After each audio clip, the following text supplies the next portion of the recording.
So we often talk about how good Brent Kaeding's book might be. I reckon yours would be pretty good too, bud. So there'd be a lot of blank pages. Like what you don't remember or things you can't say? Both. Probably both. It's been, I mean, I know it's your life, right? Like Grandpa was Grandpa, Yeah. Dad was Dad, but what an amazing life it's been if you look back on it that way. No doubt. I mean, been doing this since I can remember, not just the driving end of it, but going and watching my dad and my grandpa, my brother and I both. I mean, it's pretty much been every weekend of our lives, our whole lives. Yeah, I definitely wouldn't change it. It's a lot of cool stories and memories to look back at and think of and share with people. Just like sitting here sharing some with you of being over in Australia and such. So yeah, been a great life and been a great career. I hope it's not over quite yet, but you know the kids are definitely coming. It's you've been unfairly stereotyped, I feel, because on one side there's Dad, on the other side there's that other lunatic Kaeding that's kind of painted you into a corner as well. That boy, you must be a nutcase as well, but you fit neatly in the middle. You got your own style, bud. Yeah, I'd like to say so. It's a bit different. I'm probably a bit different away from the track than I am at the track. A little more quiet here, but when you get me away from here, I let my hair down. I have a good time. You know, always surrounded by great people. A lot of fun. We have a lot of fun within our group. So, but yeah, those are two tough guys to live up to. My dad and my brother, both. But yeah, Tim and I are definitely Polar opposites. Yeah, two different sides of the spectrum. But you know, I find it interesting you use the word spectrum, bud. well, That's actually pretty close to the mark, I would say. I mean, you can say what you want about it.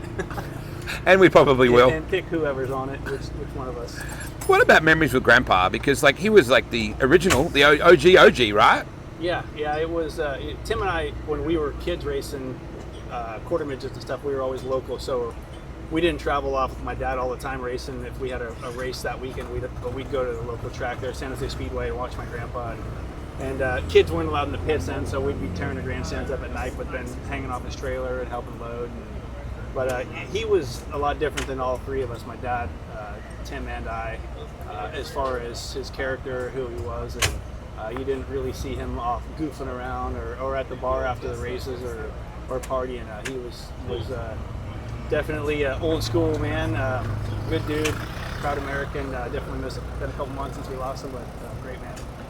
At what point did you go, this is going to be me too? Like, was there a pivotal moment, or was it just always expected or not expected? I mean, we were given options. We didn't have to do this, but it's just something we always did. I never really thought of doing anything else. At one point, I wanted to be an artist. I did a lot of drawing and illustrating when I was a kid, but that was No really way. the only other avenue I really looked at any different point in my life. But yeah, this is really what Tim and I started racing quarter midgets when we were 7 and 8 years old, and like that's pretty much when our life every weekend and you know every day after school in the shop at our house working on our quarter midgets or goofing around. So yeah, it's I don't know. We never really looked at it a whole lot of other options. Tim's an artist.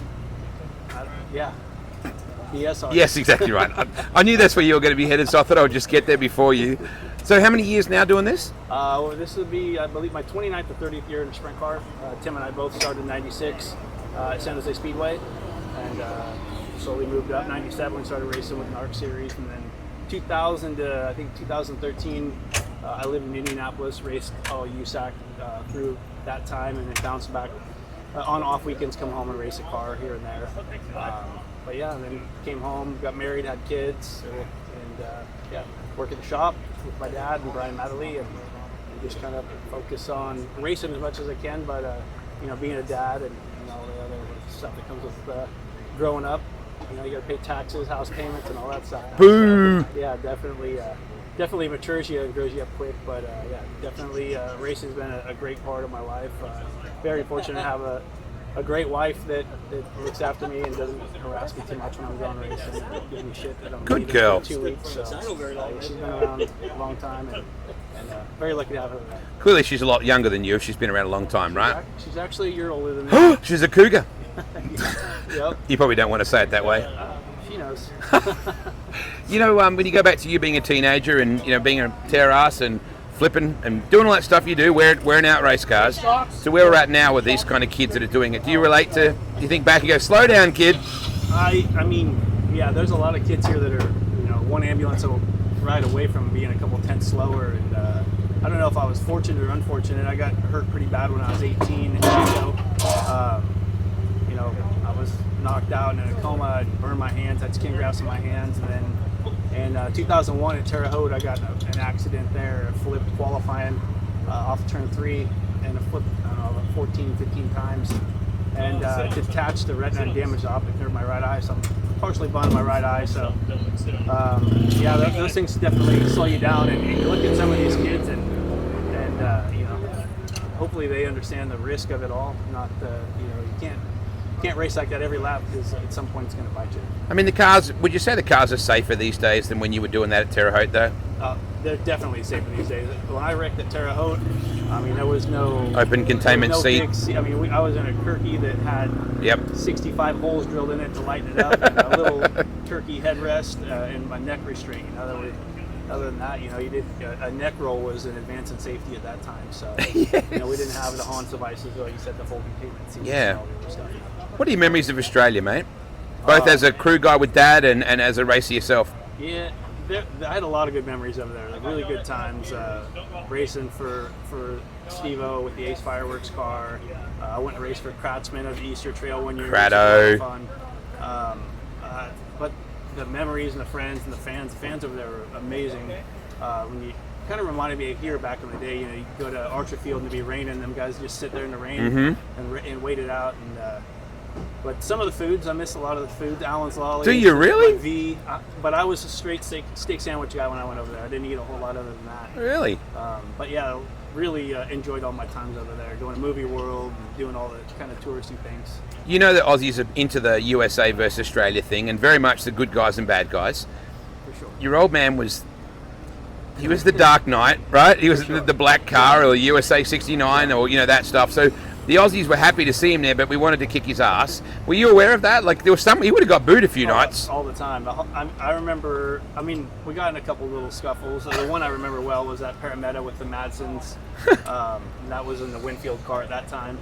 But they didn't take to liking him, I don't think, at first. But then I think, you know, as he spent a lot of time over there, they grew to love him. He's got a pretty big following, a lot of friends. Yeah, he does. So. But probably the coolest place I got to see a race there was the exhibition grounds. That was really neat. The sprint cars put on a pretty cool show there. It wasn't much for racing, but watching the sidecar bikes and all that stuff. Oh, yeah. That was cool. A lot of fun. Yeah, I'm really glad to see you still doing this, mate. You still love it as much?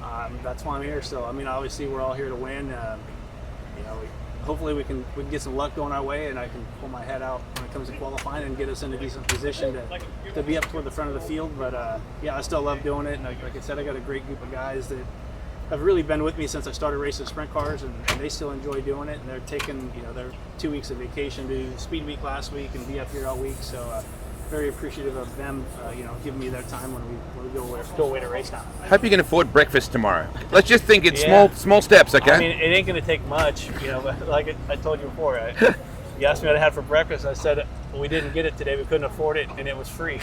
So, not off our winnings from last night. So yeah, hopefully tonight's better, and you know, it's just. I love doing it, and I'm really happy to be out here still, and it's good to see you back out here, Wade. Always good to see you, bud. Good luck, mate. I'll see you too. Thanks.